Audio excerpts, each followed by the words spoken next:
Hey there, my name is Leah, and I am a life and relationship transition coach. And today I want to talk to you about analysis paralysis in relationships, what you can do to help yourself through it, and why it's even there in the first place.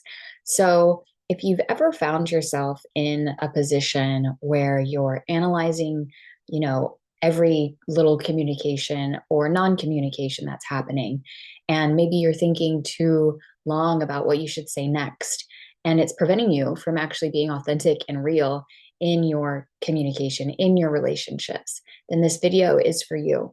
What that is what I like to call analysis paralysis, where you're so caught up in the what ifs that you aren't doing anything at all. You're just all here and there's no action, at least no action that feels truthful and real and connected.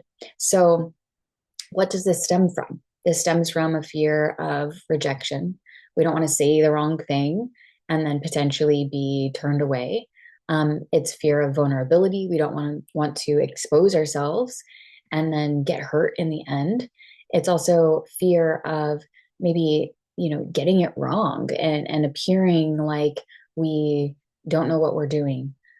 These are all things that, and more, these are all things, though, that I see so commonly play out in my relationship transition clients, where even if you're in a relationship for a really, really long time, they may find themselves still stuck in this pattern of fear and inaction.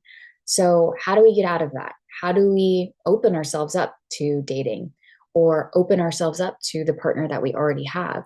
How do we foster more rich connections and friendships? Um, let's actually get to the nitty gritty of this. First, I want to talk about what it is. So understanding how to move forward first requires us to understand why we're stuck in the first place. In this analyzing words, your words, their words, what could go wrong. The root of it is in these fears, but where do these fears come from? Where does that fear of vulnerability, rejection, or getting it wrong, or fear of trusting others, where does that come from? It can come from past relationship wounds. It can come from just having a low self-esteem through our life's history. And it can come from a belief that you are not enough. So many times we think if we analyze, then we can gain a sense of control over the situation, because we don't trust ourselves. We don't believe that we are enough as is without the analyzing, that showing up just more in flow is not going to be acceptable. When these things go unchecked, we shut people out.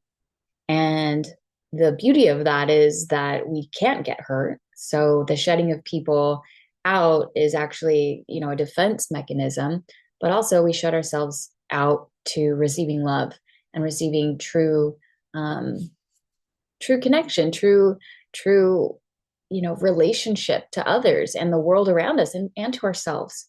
That inner critic is saying, like, will he even like me? Or is this too much and I'm not enough? So here's what you can do to shift that. Number one, practice micro openings. So starting small, share something honest in like a low risk setting. So maybe it's a group setting, maybe it's not, maybe it's a one-on-one. Share something a little slightly uncomfortable and see how it lands. Maybe it's like, I'm not feeling quite great today, where you normally might say, like, oh, I'm feeling great, everything's fine.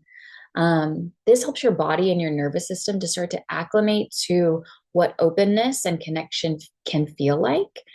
And you're building trust with yourself that it's safe to do so.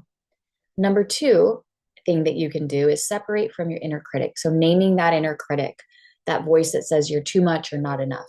Let's give that voice a name, because we don't want to over identify with it as our own voice. We want to say, no, that's just my inner critic, Debbie Downer, or whatever you want to name it. Then create a name for your voice of self-compassion. So this voice of self-compassion can build awareness for you and also a validation that your experience of just being who you are authentically is enough. So give that name a voice as well. Voice a name. And then the third thing you can do is visualize acting with courage. So actually take time to see yourself being open, being connected, being in a richer relationship. Ask what it would feel like or look like to stay open. And seeing that can help you to sort of have that practice in your mind of what it actually is. So thank you for watching today. I hope this was helpful. Here's a prompt that I want you to engage with. What's one small way that you're going to open up this week? And let me know in the comments. And be sure to download the worksheet to learn how you can move forward with more confidence and clarity in your relationships. I think it's time to go. The yard people are outside. Take care.